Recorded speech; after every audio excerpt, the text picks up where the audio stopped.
गणनायकाय गणदैवताय गणाध्यक्षाय धीमहि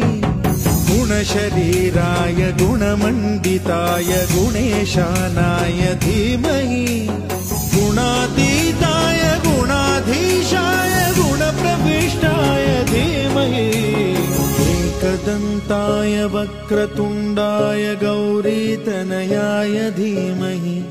गजेशानाय भालचन्द्राय श्रीगणेशाय धीमहि